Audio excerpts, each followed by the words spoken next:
Guys നമ്മുടെ വീട്ടിൽ വളർത്തിക്കൊണ്ടിരുന്നുണ്ട് ആകെയാണ് 2 വർഷത്തോളമായി. അതിന് ഇത്രയും വെള്ളം കയറി കിടക്കുമായിരുന്നു. ഇത്രയും നാൾ ചാടിയിട്ടില്ലായിരുന്നു ഞാൻ. അവൻ ഇന്ന് എന്തോ പറ്റിയോ എടുത്ത് ചാടി.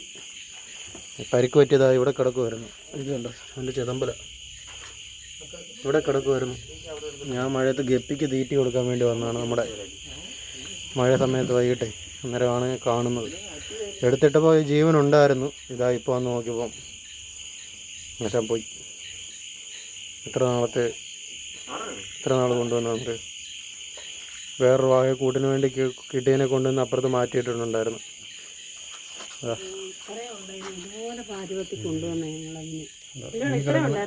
അത്രേ ഉള്ള ഈ ഒരു വരാലിൻ്റെ സൈസ് ഉള്ളപ്പോൾ കൊണ്ടുവന്ന വാഹയാണത്. എനിക്കെന്തോ അമ്മയ്ക്കൊക്കെ വിഷമമായിട്ടൊക്കെയാണ്. പിന്നെ ഇതിനെ കൊണ്ടുവന്ന് കൂട്ടായിട്ട് ഇറക്കാൻ വേണ്ടിയിട്ട് മാറ്റിയിട്ടായിരുന്നു. ഇതിൻ്റെ മുറിവും കാര്യങ്ങളും ഉണങ്ങിയതിന് ശേഷം ഇറക്കാൻ വേണ്ടിയിട്ട്. പക്ഷെ അപ്പോഴത്തേക്ക് വശം പോയി.